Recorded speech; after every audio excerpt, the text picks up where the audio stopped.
Okay, in this video we're taking a look at the new Caddx Tarsier 4K camera. This is one that's been highly anticipated. There's been a lot of uh, footage leaks and product spec leaks out there in the past few weeks, and I finally have one of these, and I'm going to give you the lowdown on what's going on with this. This is, as far as I know, the final hardware, but the video image that you're going to see is from prototype firmware that's not finished yet. And I'll show you some of the things that are working and some of the things that are not working. It would be kind of good to get some feedback from you guys as to what you think of the image quality. Obviously, I'm just going to be doing just showing you the 4K stuff. This does also do 2.7K, 1440p, and 1080p and 720p at different frame rates. The maximum frame rate at 4K is 30 frames per second, at a maximum bit rate of I think about 70 megabits, and which is pretty good. You're going to need a very good microSD card. I'll explain that here in a second. A U3 card at least. It does do the lower resolutions. You can do 2.7K, which is going to give you a 4:3 image, and that's because the sensor is actually a 4:3 sensor. So I'll also explain that in a little bit later in the video. There's a lot to explain here. So as you can see here, there's two cameras in one here. So you have basically the bottom lens here is an FPV camera, analog video only, and then the top camera here is a 4K camera. There are two sensors inside here, and I'll put a little picture of what it looks like inside. Interestingly enough, the bottom sensor, which is the FPV feed, which is all, these are both CMOS sensors, that one is a 16:9 sensor. The 4K sensor is actually a 4:3 sensor, so it's kind of interesting, kind of weird. Would expect it to be the other way around, but that's the way it is. As you can see here, it is pretty close to the regular size of a normal camera, which is 19:19. And here's a retell here for size comparison. This is actually 19 millimeters in width for standard mounting on microframes, and 20 millimeters in height, so it's just a little bit taller. Obviously we have M8 lenses here, not M12 lenses. Obviously the M12 lenses wouldn't fit on here with two cameras. And you got this pretty delicate ribbon cable here. I think that yeah, we'll see how robust that is going to be in the long run. If you crash a lot, you might have to replace that. You have a camera board here, which is actually a two-board system, and you have a metal plate at the bottom here, which is actually a heatsink.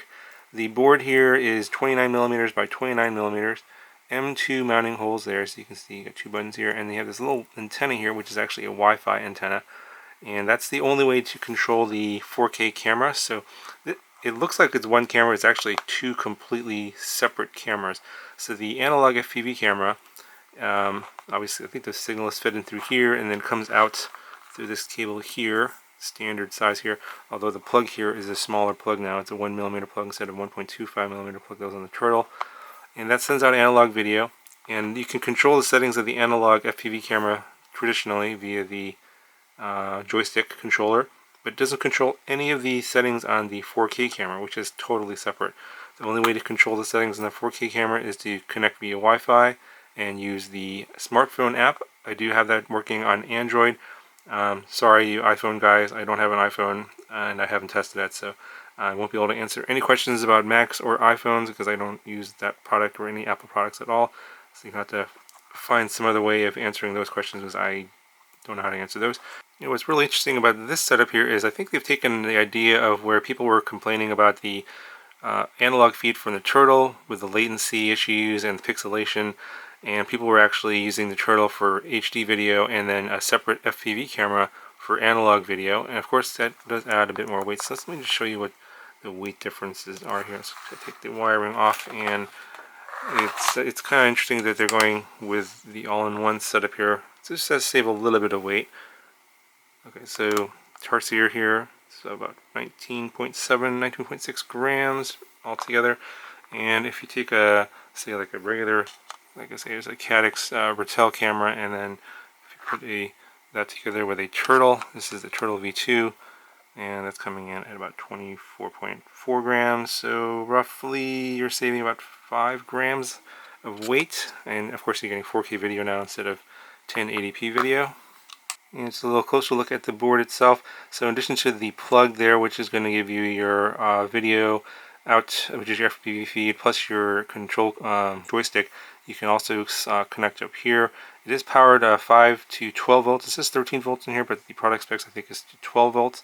So yeah, if you do direct battery voltage and you want to use a 3S LiPo, you may not be able to use that. Because obviously a fully charged 3S LiPo is going to be 12.6 volts, so be aware of that. I just powered mine off of the 5 volt BEC on my flight controller. And they have all the solder pads here, which corresponds to the connector here. So if you don't want to use the connector, you can also solder directly. This is the same way as it was on the Turtle. And there's also these pads here for TX and RX for using the camera control feature in Betaflight, which I think emulates the same protocol that the run cams use. And there's also a separate cable. So Caddx has this separate cable here that will basically allow you to use those run cam features. I'm going to do a separate video on this. I haven't actually tested this one in this video, but this should work on a number of Caddx cameras too, if you want to use your transmitter to control the camera instead of using the joystick. So you do have a little Wi-Fi antenna here. It's kind of, I just kind of put it over here. It doesn't have very good range, so you can't really take it too far away, and it does have a little micro alpha connector, so be aware that could pop off. You might want to put a little hot glue there or something. The M2 screws are very tight here. They didn't come with any mounting hardware. I think that the final version might come with mounting hardware. This one did not, so I had to use my own sort of creative way of mounting it to my quad with some long M2 screws and some nylon nuts and some spacers, so you'll have to figure that out. I'm pretty sure that once the final version comes out, they'll have some mounting hardware included. You have a micro SD card slot here. I tested up to a 64 gigabyte card. I think 128 gigabytes will work. Now, I think because this is prototype firmware, I was having a lot of issues with getting the micro SD card to work. If you use anything that's slow, like U1 or Class 10, those aren't going to work at all. I had tried 3 different U3 cards and I got finally one to work. It's a SanDisk Extreme something. I'll put that link to that down in the description if you want to know which ones work for me. That worked, and only worked after I formatted the card inside this card reader, which I'll show you how to do inside the app. It didn't recognize any of them at first. I think this is a bug in the firmware. Obviously, since the firmware is not complete yet, that's expected. Actually, there's a lot of stuff that's not working currently, so yeah, I'll make a follow-up video later once all this stuff is finalized. The USB port also didn't work for me. I think that's also a way to connect to the microSD card and pull the files off without actually taking the card out. There was no card protector, like little metal plate here to hold the card in. I did give them feedback to include that in the final version. I know that the Turtle has that, so I'm not sure why this doesn't have that, so I think that one was plastic. So that should be included, so I'm going to ask them to make sure that's included. And that's pretty much it for the hardware. Let's show you what the I'll show you the FPV feed from the FPV camera first, and then we'll cover the HD camera. Okay, so this is just what the FPV feed looks like here. I would say that this is fairly comparable to the image of the Ratel or maybe the SDR2. It is a pretty good image. The latency, of course, without the HD feed in the way, is very low. I believe they're advertising 5 to 8 milliseconds on the latency, so basically it's just like a standalone FPV camera. It's 1200 TV lines. It is 16 by 9 or 4:3 switchable. The sensor is 16 by 9, so it does crop out when you go to 4:3. And yeah, it's basically you go into the settings, and you can see this menu here looks very similar to the one that's on the Ratel or the SDR2. I just used the default settings. I didn't actually change anything, so what you're going to see from the FPV feed is just that. I'm pretty sure that the firmware on the FPV feed is finalized. They haven't confirmed that yet, but I don't think that's going to change much. It's pretty good. It's fairly comparable to the image on the Ratel. Now, if you compare the field of view of this camera versus the Ratel is a little bit wider on the horizontal axis, but the vertical axis is pretty similar. And of all the cameras that I have, the Ratel has probably the widest field of view, both vertically and horizontally.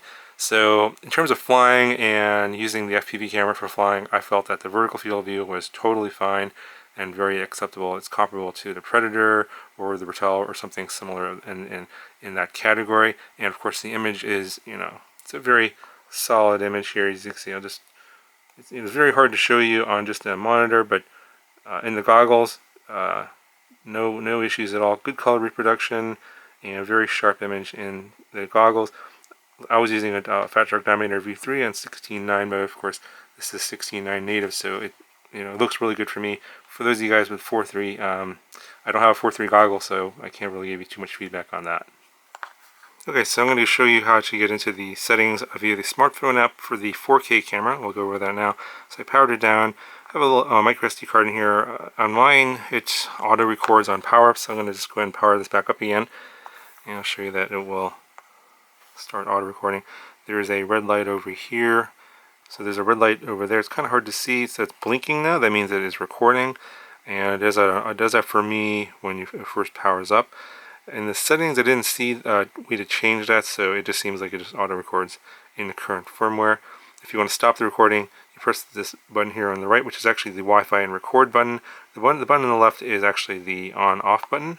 You can power that on and off, so you can press that, and then that'll stop the recording, and you get a solid red light like you had before when there's no card.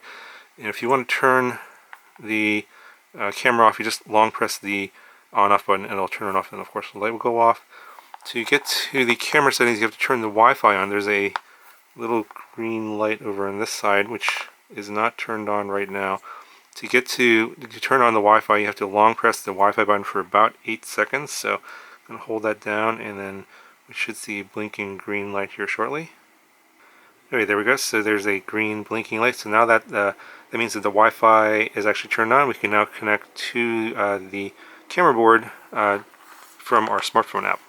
Okay, so in your smartphone, you go to your Wi-Fi settings, and it'll be called Caddx, something with some random letters and numbers, and I believe the password is 1234567 You can change that in the settings, and then once you've connected, go ahead and we'll launch the Caddx FPV app here. I'll put a link to the app in the description. It's just an app that's in the Google Play Store, and then once you launch the app, hit the enter camera, and then I'll show you a live image of what's on the camera there.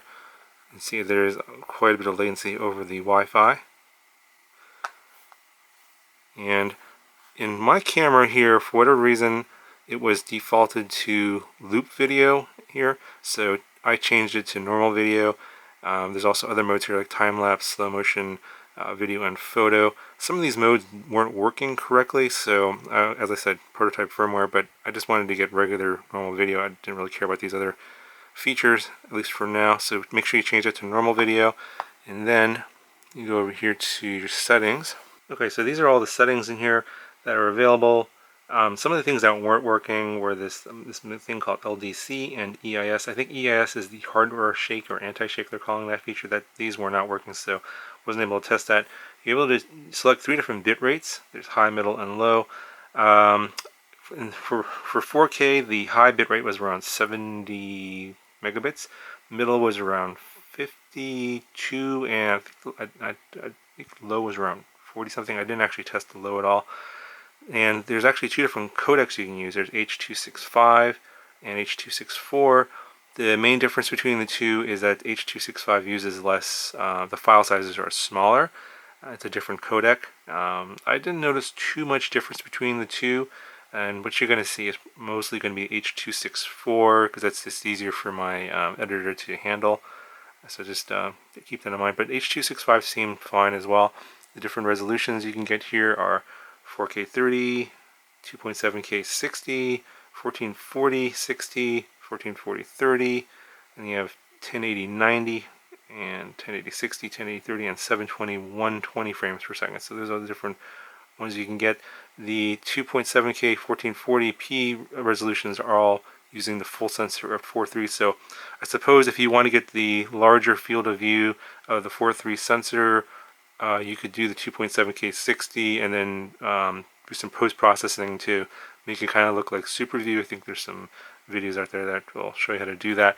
I didn't actually mess with that. I just wanted to see the 4K video. That's the only thing I really cared about. Now, speaking of the field of view on this in 4K 30 versus say like the GoPro Hero Session 5 at 4K in the wide mode, AW Super View is available in that resolution. The vertical and horizontal field of view on the GoPro was significantly wider on that than the Tarsier camera. And so I'll just show you side by side of the Tarsier versus the GoPro, and you'll see that's a huge difference between the two. Yeah, for those of you guys that really like the wider field of views on the GoPros, you're probably going to be pretty disappointed with this camera. I think that's limited to the lens that they're using perhaps, and also the sensor size, although I think the sensor size is pretty similar too, so I'm not exactly sure what's up with that. I'm not sure if they can fix that necessarily in firmware. Now, that if you want to do 2.7K and then do some post-processing, it does get a little bit closer to the GoPro, but it's still narrower than the GoPro, so just keep that in mind if you guys are wondering about that. Okay, so now back to the settings here on the audio. It has two microphones on here. The audio is actually pretty usable, surprisingly. It's they're doing some sort of noise cancellation, I think. It's not as screechy as it is on the Turtle. It's actually pretty usable audio. It is still pretty loud, so you might want to reduce that in your post when you're doing your post-processing. So, but you guys can I'll put the audio in there. I'm going to reduce the volume by like 50% because it is pretty loud, but it is usable. It's not as good as the GoPro, of course, but it's definitely way better than before. So, if you guys like the audio, it is definitely usable. Okay, so for the rest of these settings here, I didn't really change any of these for the footage you're going to see. Muting mode is average, that's what you're going to want. Also, auto white balance is what I used. You could set to daylight, cloudy, or tungsten. Didn't change any of that, or the exposure, or the ISO values. You can change the ISO from auto 100 up to 1600. I just left it at auto. As I said, the firmware is not totally final yet, so yeah, some of these things are probably going to change a little bit. They are pretty close to finishing it up, but there's a lot of features they still need to work on, so I'm not sure how delayed that's going to make things in terms of the launch. They're saying end of the month, but yeah, it could be longer. I've been giving them a lot of feedback on this and telling them that they should fix a bunch of things that little bugs I found here in the app, and also in terms of things I would like to see improved in the firmware in terms of the image quality, and also in terms of the app. Things that are missing here are like, say, shutter speed, the ability to change contrast, sharpness, and saturation aren't in here either. So I've asked them to add all those things into the apps to be able to fine-tune the settings on the camera. I think that's pretty important. Okay, so the other menu up here at the top is called Device Settings. To show you that really quick here, I changed the start action to normal video. There's a different scene modes here, like auto, person, I guess that means personal, scenery, and defog. I just use auto. Here you can change the Wi-Fi name and the password. So that's the password and the name. I'm going to change that. You can also change your video setting from PAL to NTSC, of course. There's inversion mode, which I've turned on because the way the camera is right now with the ribbon cable coming out of the top, it's actually upside down according to the firmware, so I switched that around, and then I turned the date timestamp off. What I would recommend if you do get this, if you're having some weird issues, is do a factory reset, and then also do an SD card format if you're having issues with your microSD card not being readable. I'll show you the firmware that's on here under information. This is the current firmware that you'll see on the footage. Of course, this will probably change. You get the app version, software version, and this is the version date, which is 2019 May the 8th. So I'm thinking that these are related. I think the software version is the firmware that's actually in the camera itself. So I'm hoping that they'll update this pretty soon. And I think that the update process is going to be similar to their Turtle, where you just download the firmware to the SD card, and then it'll read it and then update the firmware on the camera board. So I don't have the confirmation of that yet because I've been asking them questions about that, but they haven't given me any indication as to how that's going to be done, and no instructions yet. So obviously I'll have to do that in a follow-up video. Okay, so that's the basics of the camera, and of course I'm going to have a follow-up video later, so I'm going to get right to the footage that you guys are all looking for. Yeah, obviously there's going to be a lot of questions. just go ahead and leave those down below in the comment section, and I'll try and answer them as best I can. And I will be having a giveaway for one of these cameras over on my Instagram, so if you want to not miss that giveaway, make sure you're following me on Instagram, and when that post comes out, you'll know when to sign up for that, and we'll have one of these shipped out to one lucky winner. Anyway guys, here is the flight footage you've been looking for. Please leave me some feedback down below as to what you think of the footage, what could be improved, what you like and what you don't like, and I'll definitely pass on that feedback to Caddx, and hopefully they'll take those and make the improvements in the final version. Anyway guys, that's going to do it for this video, and I'll talk to you guys in the next one.